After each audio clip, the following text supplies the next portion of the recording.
মহাভারতের গল্পকথায় আজকের পর্বে সবাইকে আবারও আমার সশ্রদ্ধ প্রণাম জানাই। এর আগের পর্বটিতে আমাদের সনাতন ধর্মের প্রধান শাস্ত্রসমূহের সংক্ষিপ্ত পরিচয় ও ইতিহাস তুলে ধরার চেষ্টা করেছি। এই ইতিহাসেরই ধারাবাহিকতায় আমাদের ধর্ম ও মানব জীবনের সর্ববৃহৎ মহাকাব্য মহাভারত এবং তার একটি বিশেষ অংশ হিসেবে শ্রীমদ্ ভগবদ গীতার অমৃতবাণী প্রচারিত হয়েছে। এই মহাভারতে ৫,০০০-এরও বেশি চরিত্র রয়েছে।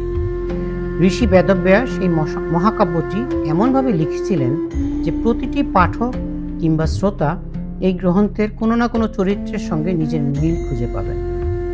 এই প্রসঙ্গে মহাভারতের কুরু এবং পাণ্ডু বংশানুক্রম নিয়ে দু একটি তথ্য দেওয়া প্রয়োজন মনে করছি।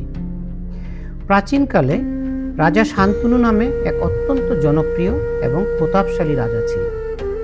শান্তনুর ৩ পুত্র ছিল, যারা হলেন দেবব্রত, পরবর্তীতে যিনি পিতামহ ভীষ্ম নামে পরিচিত, চিত্রাঙ্গদ এবং বিচিত্রবীর্য।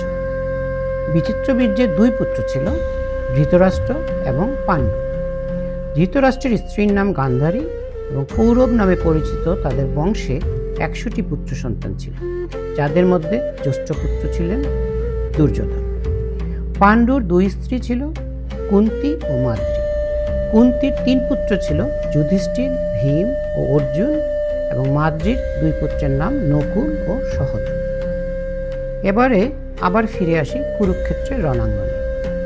কথিত আছে ভগবান ব্রহ্মা ঋষি বেদব্যাসকে দিব্যদৃষ্টির বর দিয়েছিলেন, যার মাধ্যমে অতীত, বর্তমান এবং ভবিষ্যতের প্রতিটি ঘটনা যেভাবে ঘটেছিল তিনি ঠিক সেইভাবেই তা দেখার ক্ষমতা অর্জন করেছিলেন। এই কারণেই বেদব্যাসকে ত্রিকালদর্শীও বলা হয়ে থাকে।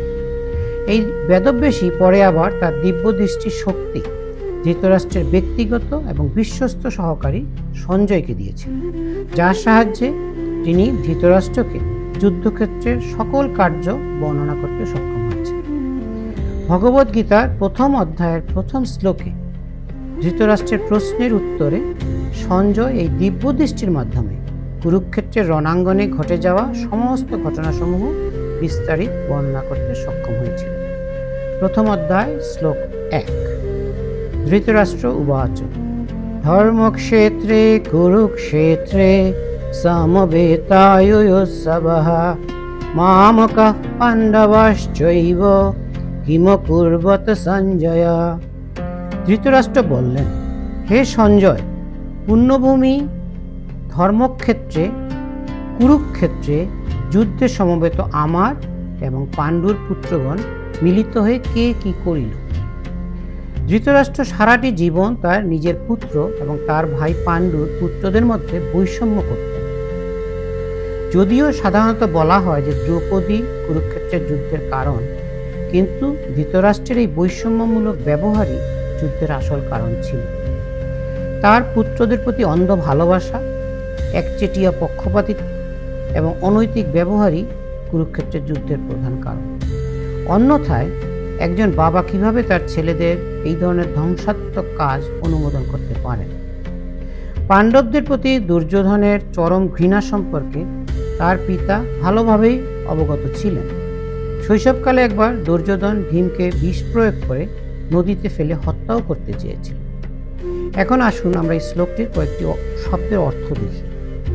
ধর্মক্ষেত্র অর্থাৎ পবিত্র ভূমি, কুরুক্ষেত্র কুরুবংশের রাজা সেখানে তপস্যা করেছিলেন বলে জায়গাটি কুরুক্ষেত্র নামে পরিচিত। সমবেত অর্থাৎ একত্রিত, ইউৎসবঃ যারা যুদ্ধ করার অভিলাষ রাখে, মামকঃ পাণ্ডবাশ্চৈব পাণ্ডুর পুত্রগণ। আমাদের ধর্মের সংস্কৃতি এবং পরম্পরা অনুযায়ী যদি ছোট ভাইয়ের মৃত্যু হয় তখন তার সন্তানগণ স্বাভাবিকভাবেই বড় ভাইয়ের সন্তান বলে বিবেচিত হয়। ইহা এক প্রকারের শাস্ত্রীয় বিধানও বটে।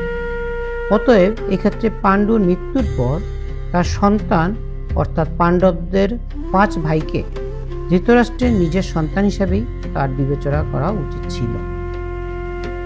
অথচ ধৃতরাষ্ট্র কিন্তু সর্বদাই পাণ্ডব এবং কৌরবদের মধ্যে পার্থক্য করতেন এবং কখনোই পাণ্ডবদের তার নিজ পুত্র হিসাবে গণ্য করেননি।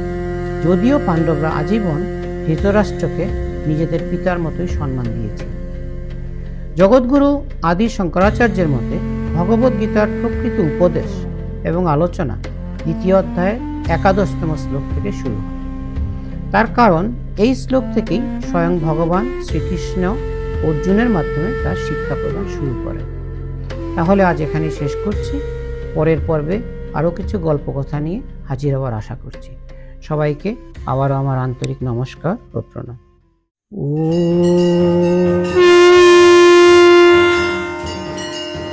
ওম ভূর্ভুবস্সুঃ তৎসবিতুর্বরেণ্যং ভর্গো দেবস্য ধীমহি ধিয়ো यो न प्रचोदयात्।